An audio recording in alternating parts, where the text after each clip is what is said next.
ఆ కలువలు ఈ కనులకు మారు రూపులేమో, ఆ నగవులు వేకువలకు మేలు కొలుపులేమో, పాల కడలి మీద తేలు చంద్రికో, గగనాల వేల కాంతులీలు తారకు.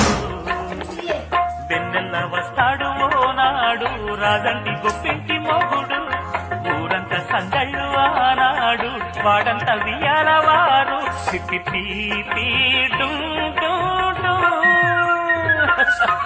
అల్లుల మిన్నల మడి కన్నులు గుమ్మడి పువ్వులులే, తొలి సిగ్గుల మొగ్గల బుగ్గలు కందిన పుత్తడి అందములే, సుమ సుందరి అందెలలో చిరుమువల సందడులే, శుభమంగళ వేళలలో శుభమస్తుల దీవెనలే అలివే.